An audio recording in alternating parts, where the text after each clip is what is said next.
আমি এখানে কি মাদক আসক্ত, আমরা দুজন মিলেই মাদক সেবন করছি একসাথে, দুজন সারা রাত সেবন করে পরের দিন আমি বলছি তোমাকে নিয়ে যাবো, নিয়ে যাবো, আমি এটা আমার ডিসিশন। মাদক আমরা নেশা করার জন্য করতাম না, মানুষ আছে না মাইন্ড রিল্যাক্স করার জন্য একটু ড্রিঙ্কস করে, ওই টাইপের লাভ ম্যারেজ করছে, ওর ফ্যামিলির এগেইনস্টে যে আমাকে বিয়ে করছে, ওর ফ্রেন্ড সার্কেলের এগেইনস্টে যে আমাকে বিয়ে করছে, পৃথিবীর এগেইনস্টে যে আমাকে বিয়ে করছে। মোহনাকে সাথে নিয়ে সারা রাত নেশা করেন টিকটকার মামুন। এবার এমনটাই জানালো মামুন। সাম্প্রতিক সময়ে সামাজিক যোগাযোগ মাধ্যমে তুমুল আলোচিত ও সমালোচিত টিকটকার তারকা মামুন ও তার স্ত্রী মোহনাকে নিয়ে একের পর এক বিস্ফোরক তথ্য বের হচ্ছে। এবার এক ভিডিও সাক্ষাৎকারে মামুন সরাসরি স্বীকার করেছেন যে তিনি এবং তার স্ত্রী মোহনা দুজনেই সারা রাত একসঙ্গে নেশা করতেন।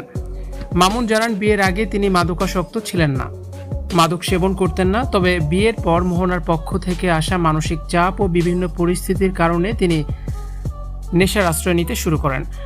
মামুন বলেন, আমি নাকি মাদকাসক্ত, আমরা দুজন মিলে মাদক সেবন করেছি একসাথে দুজন সারা রাত।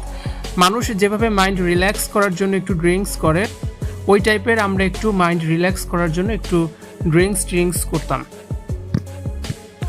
মোহনা তার বিরুদ্ধে মাদকাসক্তের যে অভিযোগ এনেছেন তা এক পর্যায়ে মেনে নিয়ে মামুন বলেন তিনি মোহনাকে কোনো দোষ দিতে চান না, তিনি নিজের কারণে খারাপ হয়েছেন এবং নিজের ক্ষতি করছেন। মামুন স্পষ্ট ভাষায় বলেন, এখানে আমি ওর দোষ দেব না, আমি নেশাখোর, আমি নিজেই শেষ। মামুন বলেন, মোহনা ও তার পরিবার মামুনের কাছ থেকে একটি বড় সত্য গোপন করেছে। মোহনার নামে বিগত 10 বছর ধরে একটি মামলা চলছে, যা তিনি বিয়ের আগে বা পরে মামুনকে জানায়নি। এমনকি আদালতে হাজিরা দেওয়ার সময় মোহনা মামুনের কাছে বিষয়টি প্রথম অস্বীকার করে।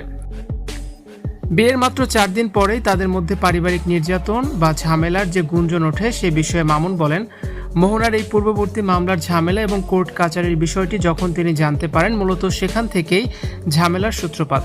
তবে মোহনা মিডিয়ার সামনে পুরো সত্যটা না বলে বিষয়টিকে ভিন্নভাবে উপস্থাপন করে তাকে দোষারোপ করেছে।